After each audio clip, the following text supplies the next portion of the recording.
Hey there, everyone. Good evening. This is Kerry Cox. I hope you can hear me.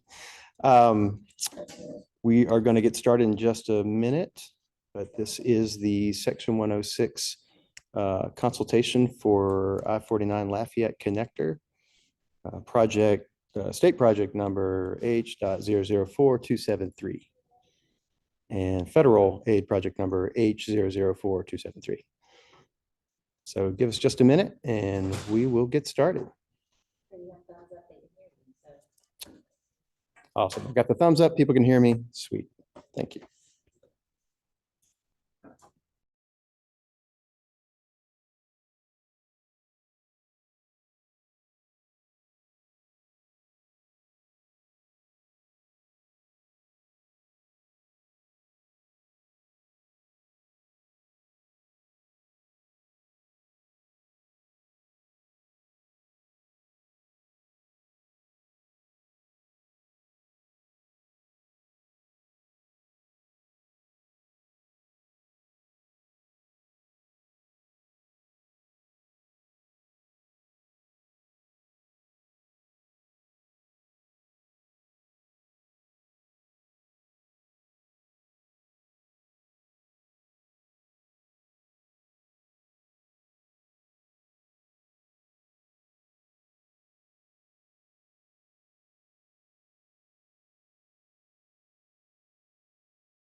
Hey there. Okay. I think we are ready to get started.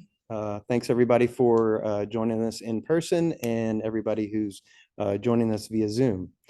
My name is Kerry Cox. I'm with the Louisiana Department of Transportation and Development. Again, this is the Section 106 consultation meeting number 7? No. 7. Is it 7? Thank you. Meeting number 7 for the I-49 Lafayette connector. So let's go ahead and get started.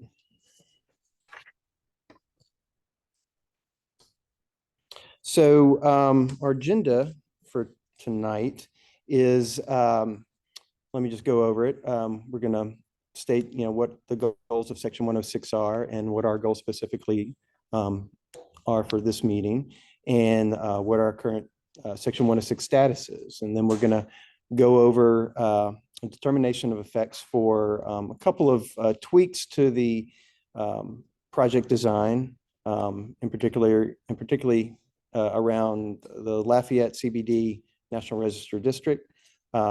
We're going to talk about some improvements to Drain Street.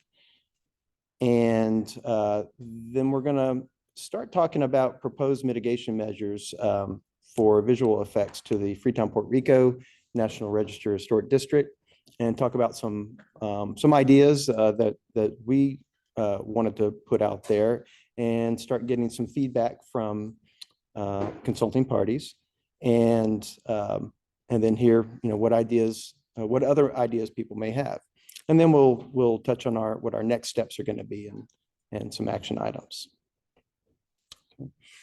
So what are the goals of Section 106? First goal is to identify historic properties listed or eligible for the National Register of Historic Places that are affected by the project. We accomplished this back in July of 2020 when we finalized the standing structure inventory update. Those of you who have been with the project for a while know it's got kind of a long history, Section 106 wise. But we were able to finalize that the standing structure inventory back in 2020, and and then started discussing what the effects. What brings me to my second bullet: determine the project effects on listed and eligible properties. So we completed this in November 2021, but the project has changed a little bit in the downtown area, and we're going to be discussing what those effects are at this meeting tonight. The next step is to seek the means to avoid, minimize, and mitigate any adverse effects, and that's the main purpose for this meeting. The Section 106 process will conclude with the approval of a memorandum of agreement, MOA, with stipulations that will become commitments when we get to the record of decision for the ROD, which will be at the conclusion of the Supplemental Environmental Impact Statement, the SEIS. Next slide. Okay. So our current status of the Section 106 process. We have identified the properties. In general, the Sterling Grove National Register Historic District is listed. We have the Lafayette Central Business District, Centra. I can never get that French RE right, but Le Centre National Register Historic District also listed, which includes the downtown Lafayette commercial area and the Coburn Building, which is located on 2nd Street near the railroad. The other historic property that was identified is the Freetown Puerto Rico National Register Historic District, fairly recently added historic district. We also have the Trapeze plant site, which is eligible, and the Wallace Estate. So we've sort of moved southward on the project corridor. Okay. So we had a couple of meetings in 2021 in the fall, October 27 and November 1st, where a meeting much like this, where we had in-person and a Zoom component.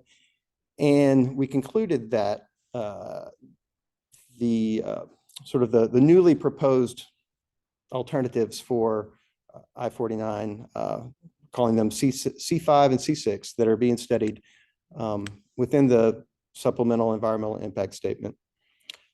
We concluded that those would avoid direct and adverse effects to what had been identified in the 2003 record of decision, particularly the impacts to Trapeze plant site, the Freetown Puerto Rico Historic District, Lafayette CBD, and the Coburn Building. We would avoid direct impacts, direct adverse effects to those historic properties. We did decide that there would be a visual adverse effect. I'm sorry, let me back up. We determined that we were also eliminating the visual adverse effect to the Sterling Grove National Register District. And we'll show you that on the next slide about why we came to that conclusion. So let me show you around this figure. The red line is the 2003 ROD corridor. That was the corridor that we had decided and determined and completed the Section 106 MOA, for effects that were going to be within these project limits. That's the red line that you see. To the right, you'll see the Sterling Grove Historic District outlined. You'll also see in sort of hot pink or fuchsia a little extension of the proposed for the Sterling Grove Historic District. And then the yellow line is what the new proposal is. That is going to be the new project lines. And you can see that we kind of cinched that line in quite a bit from the 2003 project limits. So we scooched away a good bit from the Sterling Grove Historic District, and we believe are avoiding the visual impacts that otherwise the 2003 limits would have posed to the Sterling Grove District.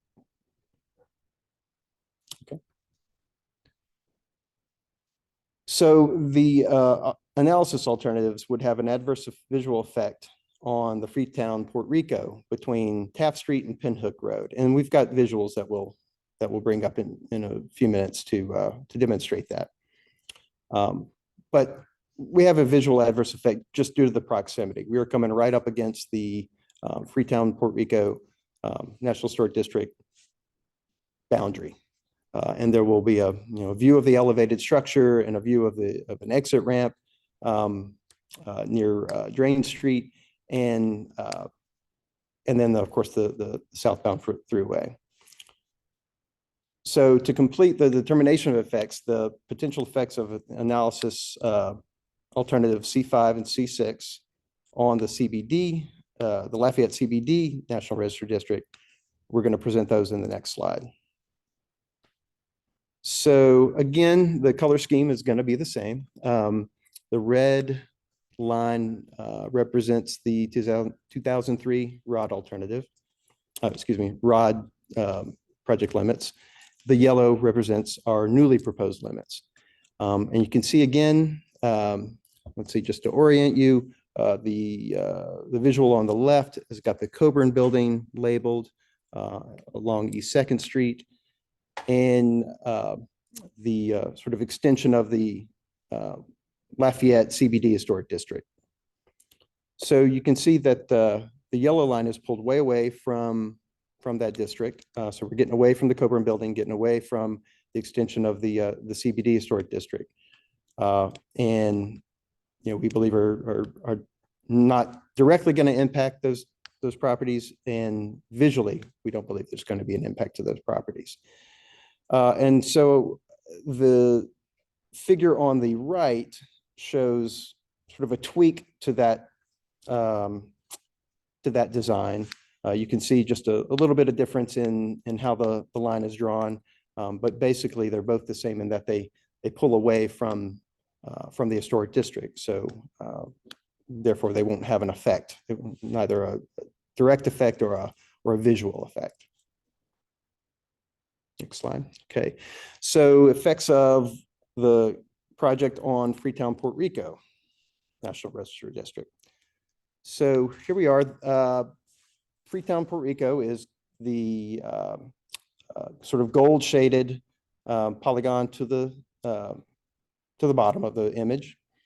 Again, the 2003 ROD project line is sort of dipping into the Freetown, Puerto Rico Historic District. And then but the yellow line, which is our proposed project lines, is pulled up and is just right adjacent to the historic district boundary. You can also see that sort of in the center of the image, we had to push that project line up to those lots along Shack Street. Now, the buildings along Shack Street were not identified as historic during our inventory process, and there's no continuity. There's not enough density for a district, and it's not attached to any other district. So we don't believe that poses a direct adverse effect to any historic properties along Shack Street. I want to point out in the Freetown, Puerto Rico district, you'll watch that yellow line dip south down, and it's not labeled, but that is Alley Street. Okay, so we put this in there to demonstrate, or well, just to display a possibility. So we are working on providing continuity on a pedestrian sidewalk on this side of the interstate. Okay, on this side of Southwest Evangeline Thruway. So we want the sidewalk to be able to wrap around and go down Pinhook. We're working that out. We're seeing if we can do that. That would be our preference. If we cannot, if there's not enough room to do it, or if it just we just have trouble finding the space to make that happen, we would provide that sidewalk continuity by going down Alley Street. Alley Street is within the historic district. Okay. It wouldn't just be a sidewalk. We'd have to redo some drainage. We'd have to acquire some right of way. There are two contributing structures that contribute to the historic district that are on Alley Street, sort of catty corner across the street from each other. And we would be essentially buying right away from those properties. There's a bit of sidewalk already down Alley Street, but it's just a segment, and it's not up to ADA standards. It's very narrow. So the sidewalk that we would be constructing would be much wider and ADA compliant. So that's a possibility. So I just wanted to be upfront and let y'all know that we're looking at that, and we will hopefully come to a determination on if we can keep that sidewalk down that wraps around and goes down Pinhook, or if we indeed need to go down Alley Street. Okay. Just another example, the blue line is the elevated roadway. If you look over to the left of that image, there's a bit of elevation along Drain Street, and I'll get to that in a second. But that is a off-ramp for the interstate. Okay, but you can see that all the facility is kept just outside of the Freetown Puerto Rico Historic District. Okay, next slide. So I mentioned Drain Street. Drain Street is the street that borders the historic district, Freetown Puerto Rico Historic District. And this is a current view of Drain Street looking from 16th Street, looking south. Okay, next slide. So if you look down towards the lower left of this image, this project proposes to reconstruct Drain Street, including the new sidewalks on the west side from Taft to Alley Street, and possibly, if we can, continue that sidewalk around Pinhook, as I showed you earlier, and remain outside of the historic district with this project. I'm sorry, go back one. Thank you. So this will, the reason we're redoing Drain Street is to provide access to the properties that are currently along Drain Street. And I'll show you why that's so important in just a minute. And again, while this is an improvement in the neighborhood, this is not at all considered to be any kind of Section 106 mitigation. Okay. Next slide, please. So here's a conceptual drawing of basically what the elevated structure and the Drain Street reconstructed Drain Street would look like, looking south from 16th Street. So up in the upper left hand, you see the current view. The bigger image is a conceptual drawing. So you'll see that Drain Street is one way, coming north from below 16th Street. When it hits 16th Street, it becomes two-way again. And you can see there's a sort of a descending off-ramp that's going southbound. And it's going to be important, of course, to keep the Drain Street separate from the off-ramp, traffic. Okay, and so that's one way that's done is by construction of some kind of barrier. Okay, next slide, please.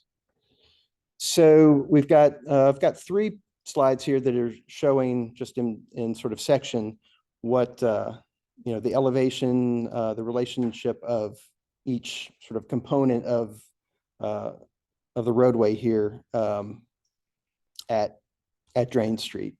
So this is section A. You can see the little inset in the upper right-hand side.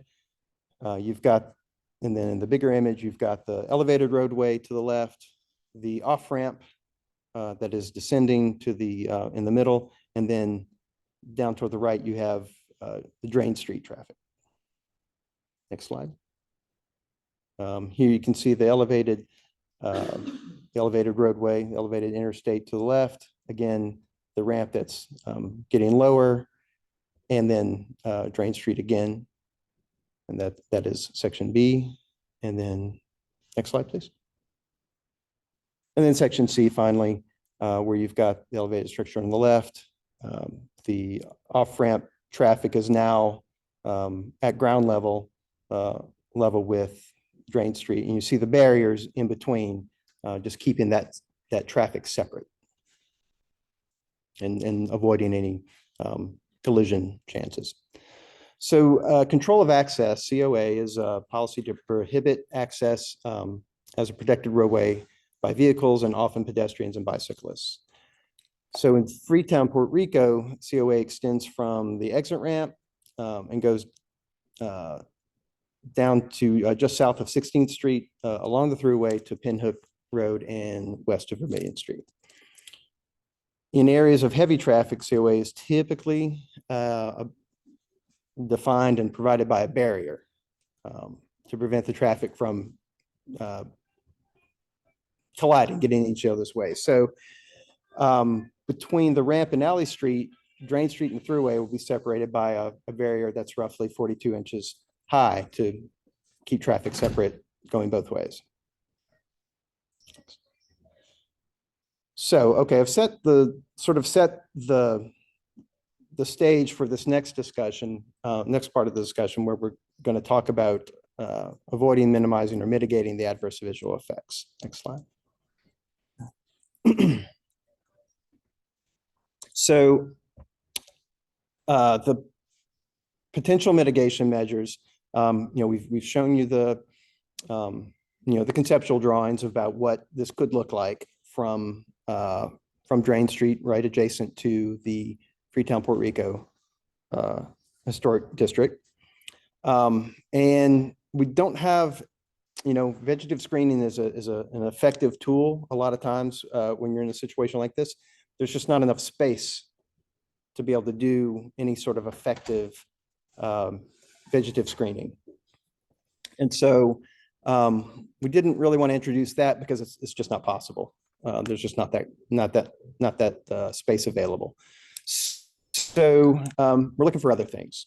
Obviously, historic markers and interpretive signage is a frequent type of mitigation. Bring that historical information to the public, make it publicly consumable and very publicly accessible by providing kiosks and signage and whatnot, within the area, within the project area, adjacent to the project area, near the historic district. That's a possibility. And we've got some examples of that. We'll show you in just a sec. We could do neighborhood identity signage. We'll show you an example of that and we can discuss it. When I was talking about the off-ramp as it comes down off the interstate and descends down towards the level of Drain Street, that is going to be an earthen, what do we call it? A mechanically stabilized earthen wall,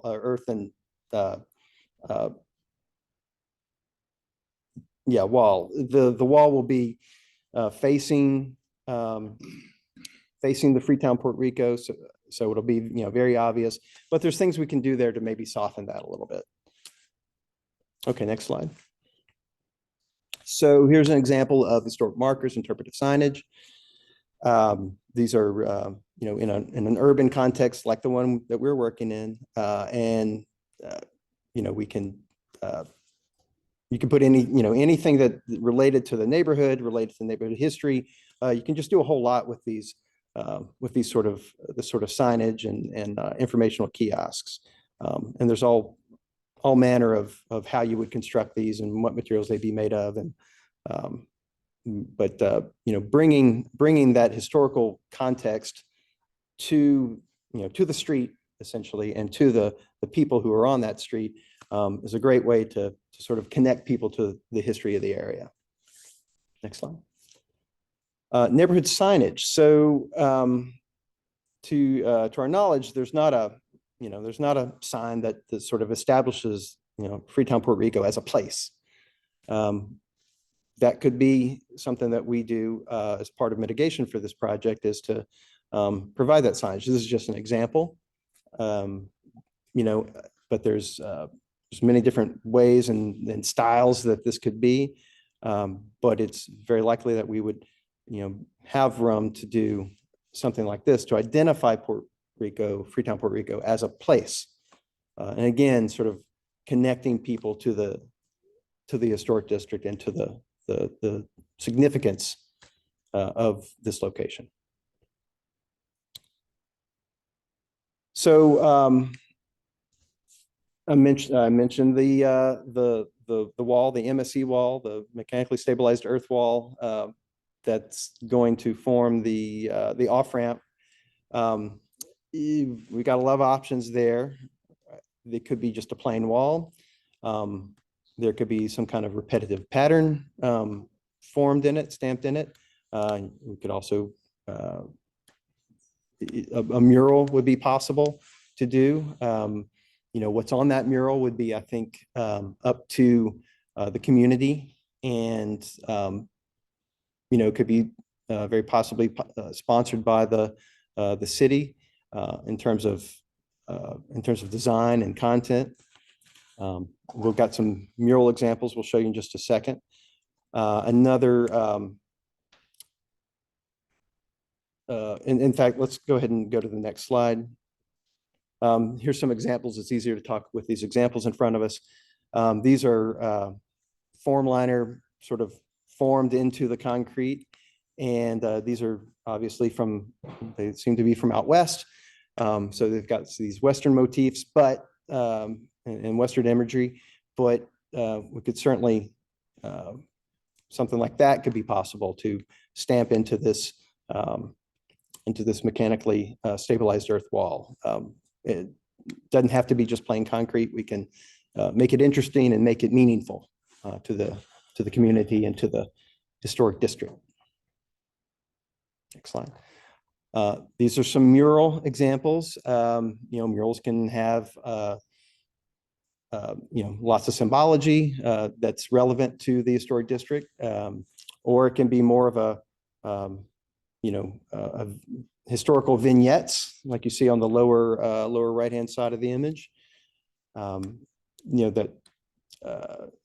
that represent certain periods or certain people significant to the history of Freetown, Puerto Rico, or they can be just kind of beautiful, whimsical, like the other two photos that show gardens and local animals and local plant life and whatnot. It's also possible to, I mentioned that vegetative screening is not going to be possible. It's just not enough room to do that. But you could definitely do make some good art and do a vegetative mural or something like that to soften that concrete wall, and soften its appearance from the historic district. Next slide.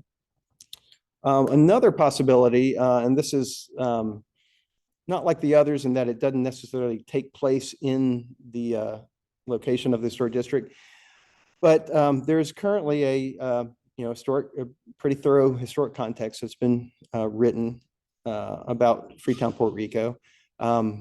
But perhaps there's something more that could be done to enhance that, or disseminate it, make it more publicly accessible. You can look up online information on the historic district, and you can certainly go to the National Register of Historic Places website and pull up that information and read all about the the historic district in the nomination paperwork, but maybe there's something else we could do to bring that to the public even more readily. So we just wanted to put that out there and put all of these ideas out there just to get the conversation going on, what ideas are good, what ideas may not be good at all, and pick up any other ideas that might be possible for us to do as mitigation. Okay, as an example, another conceptual of the view from Drain Street at 16th. Up in the upper left hand of the image is just, this is what the project might look like, just plain, no adornment. And then the larger image is, this is what it might look like with some kind of artistic mural. And we as a group have to decide, do we want to emphasize the existence of the wall? Do we want to mute the existence of the wall? Or do we just want the wall and don't try to do anything to it? Next slide. I'm sorry, go back one. Look at that mural some more. A couple of considerations are going to be in terms are for the maintenance of whatever we do. Obviously, a mural will look good for a long time, but after a while, it's probably going to need some touch up, going to need some maintenance. There needs to be considerations about the art that is displayed. How long will it sort of be good for and relevant and enjoyed by the community? Probably easier to maintain, of course, is just a plain wall, and the form linings, the impressed or embossed sort of images. If we should just decide to go that way, those are easy to maintain. They're part of the structure of the wall, so it's not as susceptible to fading and need maintenance in that way. But so those considerations are going to be important, just to decide how do we want this thing to age. So, and those are sort of our ideas off the top. So, we're happy to hear from anybody joining us through Zoom or anybody in the room on any ideas or anything you want to say about what we've covered here tonight.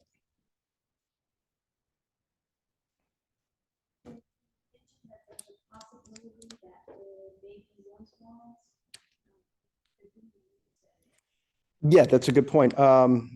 So we are right now doing a noise study for this project to determine if noise walls are going to be, if this project's going to be eligible to have noise walls. And there's visual considerations for that. And there's things we can do to, soften that, make that better. But it will be a possibility that will be a visual element, another visual element for this project. And just the cap height on structures, 14 feet, so it won't be taller than 14 feet on that structure. Okay, so I'm reminded that the elevation, the cap in elevation is going to be 14 feet. So from the base of the roadway up, that noise wall will be 15. So the noise wall would not be more than 14 feet high. That's a good point. Thank you.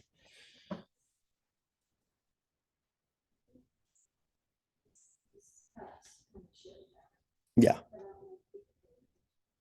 I didn't point it out. Yes, ma'am. Hi, my name is Roxana Usner. I'm with the Lafayette Consolidated Government Community Development and Planning Department, and I manage the historic preservation for the city. And we agree with DOTD's assessment that there is a visual mitigation needed adverse effects. Okay. And as a good partner, we would also like to let you know that there is an additional National Register district that you don't have shown there. It's a Mills Kennedy Hopkins addition, currently under review by the National Park Service. Passed the review, the National Register State Review last week. And so I'll be happy to submit and any kind of information or maps or shape files that you might need that might help in your assessment, but the effects are going to need to be identified and mitigation proposed for that as well. Okay. So what, do you know with the project, which streets is that? It is, I have a map here, but it's right exactly where the railroad curves at Mud Avenue between West Second and Mud. It hugs the west side of the curved railroad that curves from going north and it turns west. So, Right at North Cameron and North Buchanan, and that approximately. so maybe we can, I have maps and I'm happy to email. oh, if we can flip back to a few slides, maybe to the one showing the CBD. So, and I'm sorry, your name again? Roxanna. Roxanne. Miss Roxanne has brought to our attention that a new historic district is coming forward, is being considered by the National Park Service currently. Is that right? Yes. Called the Mills Kennedy Hopkins additions. And we're going to flip back to a map just so we can understand about where that is. Does this get us close to it? Is that the closest we can get? You have an overview map? Hey, Carrie. Can you hear Hey, me? who is Hey, this? This is Jenny Garcia with the SHPO office. Hey, Jenny. I actually just in the chat box linked the nomination that was presented to the National Register Review Committee. Okay. Just in case anybody's online and they were kind of curious. Okay, thank you. We are curious here too. Is it north of this? It's north of this. Yes. Right? Okay. Yes, just north. So we don't have an image that's gonna encompass it. Is it possible to? Her documentation doesn't have a map in it. Okay. This does have a map. It's at the very end. Okay. Okay, bear with us. We're gonna try to get that on the screen for everyone to see, if possible. Yeah.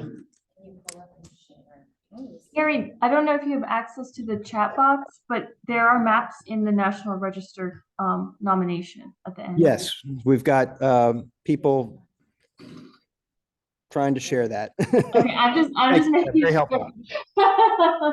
Very helpful. They didn't give me the keys to the program, so my hands are in my pockets. So I'm letting somebody else drive. I did share it. Okay, so that's, So can you make it larger? I'm trying to be sure I can see where the right of way would be.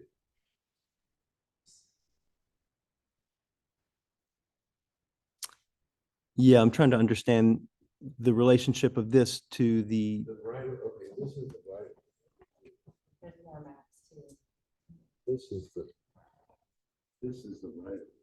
This is the water plant. Mhm. And here's the railroad.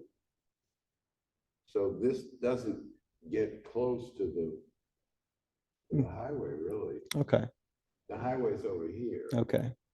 So, I mean, you're gonna get sort of close, but nothing in the project actually crosses the railroad. Wherever it comes west of the There may railroad. be a visual. So I'm not you'll have saying you to- won't see yeah. it. Sure. Because I can't be sure, okay, you know, it's just, okay. Lou, but you won't enter it. Is what I'm right. saying, You won't enter it, correct, Which is. possibly with an off ramp. I'm not sure. Right. Okay. So, yeah, for those online, Lewis pointed out, roughly where the project would be located, to the east of the railroad, away from this district. So we'll get an image together soon, and we'll, look at the effects that might have. Luckily, hopefully, I believe no direct impacts, but potentially some visual concerns. So Yeah, we'll it's address right that. after segment 3 west. Okay.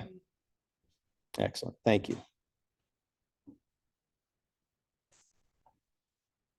Also, we expect that there will be 3 contributing buildings within the Freetown Puerto Rico National District at Drain Street that will need to be relocated, 3 contributing structures away from Drain Street. And we would like to propose some mitigation comments in writing back to you guys, LA DOT. Okay. Regarding that specific area. Okay. Okay. Are y'all proposing? Pardon? Proposing to move the structures? No. I thought you said proposing. Oh, there are 3 contributing structures that will face the one-way, We'll face Drain Street. Mhm. Drain Street, the one-way Drain Street. There are Okay. 5, actually, but 2 of them are banned. And 3 of them are contributing, I believe. There's Okay. 3 functioning buildings that are contributing. Right, yeah, there you go. Right. So we plan to send some comments and some possible solutions your way in writing Okay. regarding those structures and possible mitigation solution for that district. the visual Okay. structures. Okay. That will be welcome. For those of you online, there are going to be some mitigations proposed concerning the structures along Drain Street, sort of facing Drain Street, facing the project. So we'll look forward to getting those. Thank you.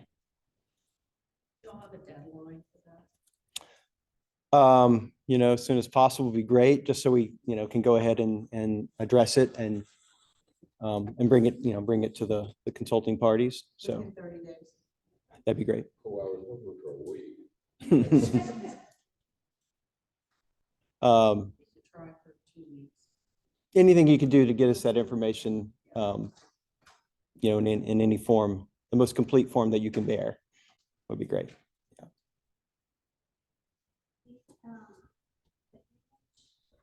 Grand Street with the blue.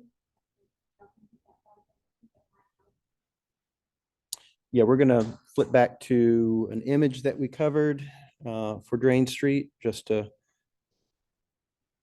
orient ourselves.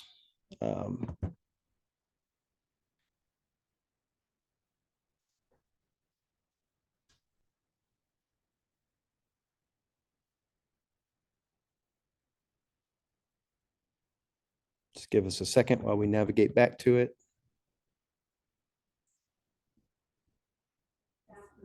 That one. Yeah. And these, so the structures you're talking about are just sort of scattered along Drain Street there? They're in between East Alley and 16th Street. Okay, There may be one between Taft and East 16th, but I don't think so. okay. And this would be, I have to look again. this would We'll be- submit it in writing. okay, that'd be fine. And this would be mitigation for the visual aspects, the visual effect. Okay, all right. That's what we're looking for.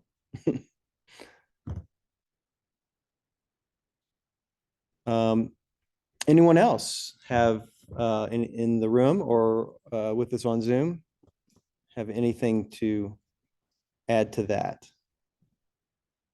And just to recap, we can expect some visual mitigation proposal, hopefully in the next few weeks, and that we can digest and share and digest and discuss. Yes, sir. Hi there, my name is Edward company, work with Santa. I also staffed the Angel Development Team, and we had a meeting a couple months ago where there was a lot of interest around archaeological surveys. Yeah. So have you done an inventory to what's known about the archaeological elements of the project? So here's what I can tell you about that. So we refer to the 2003 record of decision, which also included the MOA, which the memorandum of agreement that reflected the project at the time. And DOTD had a commitment to, as properties were acquired, and once we acquired, say, 25% of the properties that were included in that, the project boundaries at that time, that we would do the archaeological investigation. And then, as we got the next 25%, we do archaeological investigation on that, and so on until we looked at all of the property. I don't know that we're going to keep that sort of percentage approach, but we will be, as we acquire the properties, in whatever percentage or however, whatever quantities that we deem appropriate, we will do archaeological investigations on each one. So we will look at the area archaeologically. Yes. Yeah. So there's a really good template there, you're saying, but there's still to change elements of the archaeological plan. Is that what you're Correct. We're going to be, at the end of this, after we work our way through our mitigations, we're going to memorialize that in a memorandum of agreement where we lay out our stipulations and lay out, one of the stipulations is going to be how we're going to handle, one, the archaeological investigation of the properties as we acquire them, or once we acquire, so many of them. And then two, what to do when we find stuff, how to go about that. Is there any precedence for doing a survey before construction started? Oh, sure. That's what we will be doing. We're going to be way in advance of construction, just after acquisition. And, there's an urban environment, so there's lots, there's houses, there's structures, there's paving. So we're gonna have to figure out, how to handle all that and when to do it. Obviously, you're not gonna be very effective digging through pavement. So you've got to wait for structures to be removed. You've got to wait for, paving to be removed where you think would be a good place to dig. And, we'll do this systematically, but it will vary from just location to location all the way down the corridor. And this is both where construction will take place, both for things like sidewalks and the uprights of the raised highway. So like, what's the extent of it, I guess? The extent, so for right now, let's say the extent is going to be within the yellow lines of our project. So they're currently understood. This is where our project is going to be. This is going to be the limits of it. And so the archaeological survey will be within there. We'll do it according to, what the state Division of Archaeology standards are. And there are different standards for rural versus urban environments. So we'll abide by that. But, so it's not like it's 100% survey, every inch, but, there's you invest, I think in urban situations, you generally investigate by lot, is the way it's organized. So. This is the final thought on that. I don't want to speak for anyone else, but it's probably worth knowing that the interest is coming mostly from Bank Million, which has a lot of those cultural elements in their master plan, and some of the faculty as well would be interested in that work as it looks at. So, Yeah, thank you.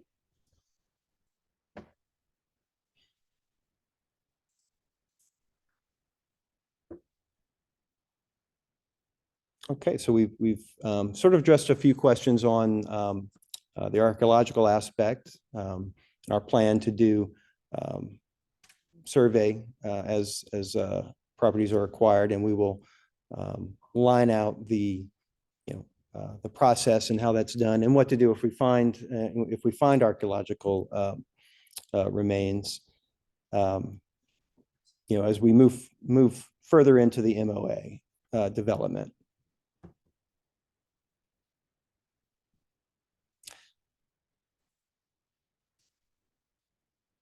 Yes. Just, as you reminded me, you were talking about possible wayfinding signage. I just want to tell you all that we actually have done a considerable amount of work in LCG. Oh, sorry, I'm Kathy Gilbert, planning manager for the Consolidated Government. We've done a considerable amount of work to develop wayfinding signage standards that, we love for you to all to follow with any signage. Okay. Good. Be good input to have. Kathy, would those be appropriate mitigation? I mean, to put wayfinding in the district? Yeah. If that ends up where we land, then they would fit the bill for neighborhood signs, et cetera. If we use signage as a mitigation, then we would want you to follow the standards. Sure. Well, no, we would That's what follow. she's saying. Yeah. Obviously, it's easier. That's all, it's just that we didn't have them last time we talked, so we Okay. wanted to let you know now we have them. And are those? Yeah. We could send them. Yeah. I think that they were designed with a lot of the same goals as what was presented. Okay. Good. So for those online, we've the city has signage, wayfinding signage standards that they've developed, and they're going to send us those. And I would anticipate if signage and the historical kiosks are something that we decide to do in mitigation, then we would certainly want to adhere to standards that have already been sort of worked out for the community. So I think that would be an excellent fit. Okay. Yes. I'm kind of curious about the area between Simcoe and Third Street. There's a couple warehouses that personally don't know much about it, but if someone can speak to maybe the history and if there's any kind of environmental issues that have been identified in that area.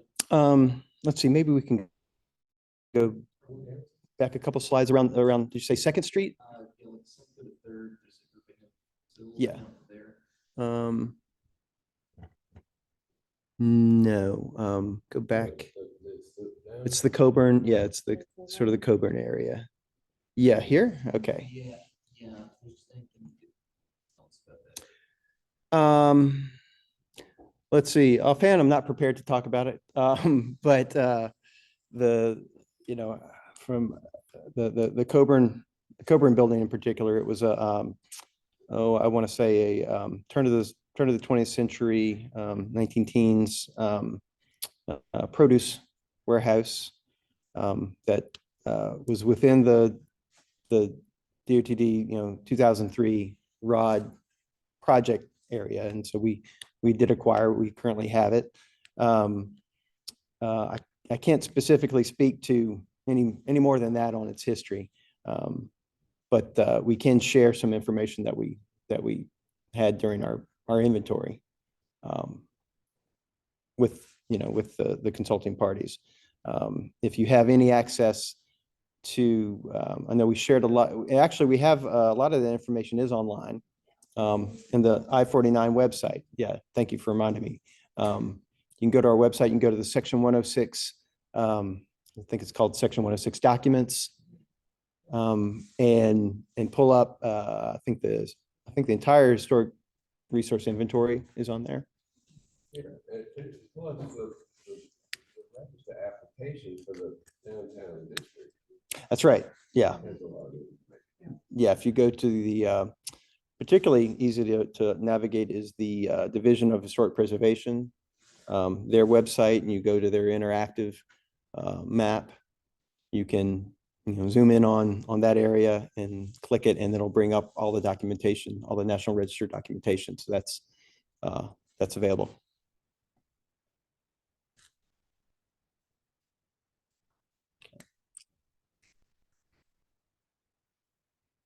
Presentation.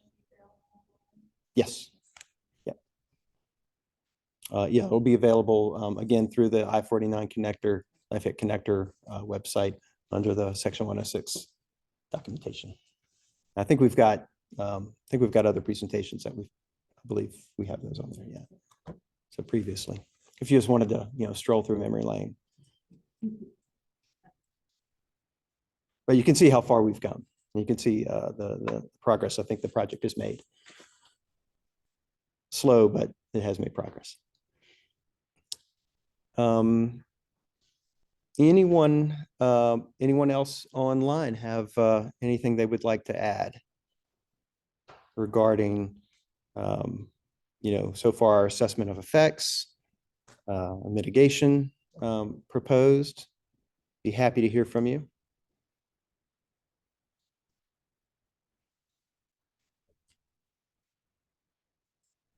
Learned about. Hey, Carrie.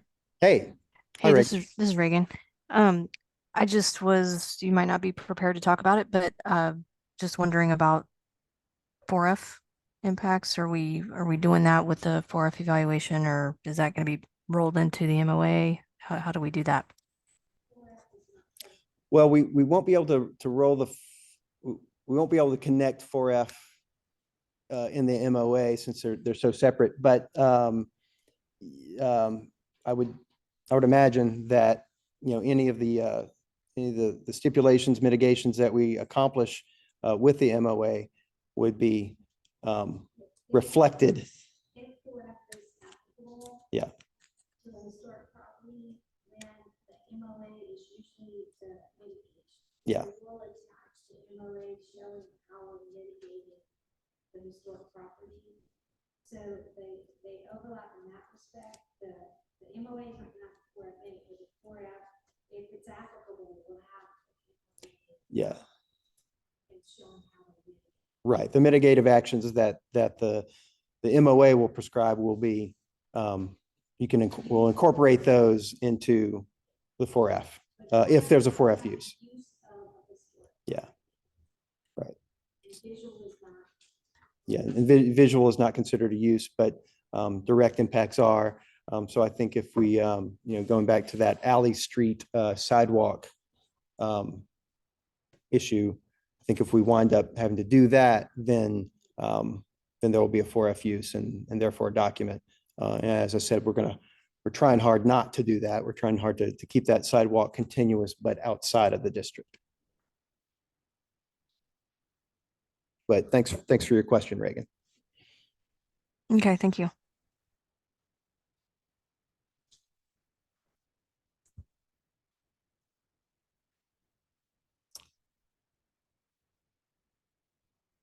Okay, I'm casting around the room. Does anyone have anything else they would like to? Go ahead. Sorry. It's okay. Noticing like some pretty big differences in terms of the impacted area in 2003 versus 2023. Yep. If there like different methods used to evaluate the impacted area, or where did some of those? Well, actually, and I can't speak to the engineering aspect of why we were able to shrink, our area of impact, or we got rid of interchange there at 2nd Street, I think. Fully interchange. Yeah. So that's one big reason why you see that sort of shrinkage. In terms of, the area that we looked at, standing structure wise, we looked at a much larger area than just the direct impacts of our project boundary, of our limited construction. We looked far outside that just to cover the visual aspects. And again, I think you will see that illustrated in the standing structure inventory report that you can find online on the I-49 website. That larger sort of visual impact area is illustrated.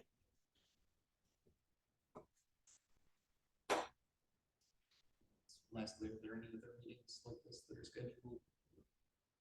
Any litigation related meetings? For sure, I believe we're going to have more 106 consultation, to, one, talk about or cover the effect determinations from this new Mills Kennedy Hopkins historic district that's coming online, and maybe we'll do some refinement and some more discussion on mitigation, and then of course development of the MOA. That's not necessarily best accomplished in meetings.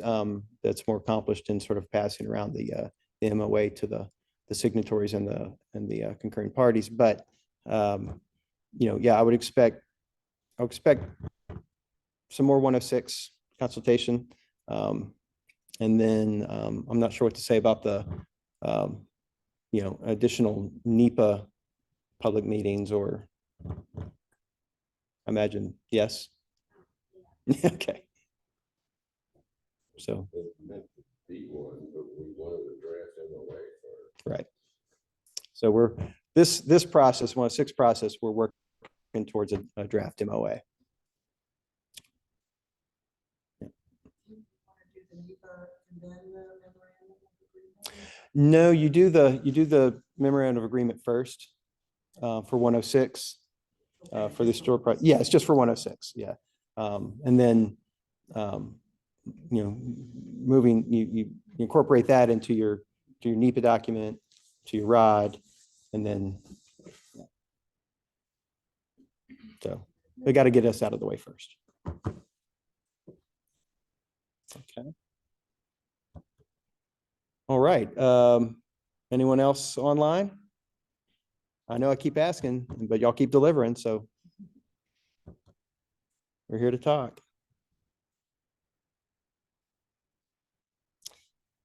Okay. Well, all right, nothing in the chat, correct? Okay, okay. All right, well, I think that concludes the meeting. We'll reach back out to you with some more information, on some of the things that have come up, and just look forward to that. I know it's been a while since we last met.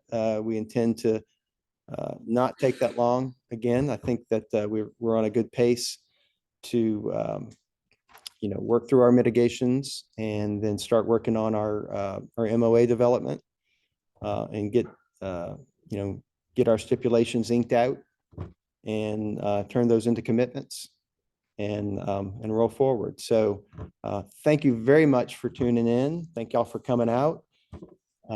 Please feel free to reach out if you have any bright ideas, questions that you couldn't quite formulate tonight. Happy to answer. Do go over to the I-49 Lafayette Connector website. I think you can Google that and you will find it, and navigate down to the Section 106 documents, and you can read all about our the historic properties that are adjacent to this project, and it's a good read. It's very interesting historical research has been done. So I recommend it. So, all right. Well, everyone have a great night. Thank you so much. We'll end this meeting.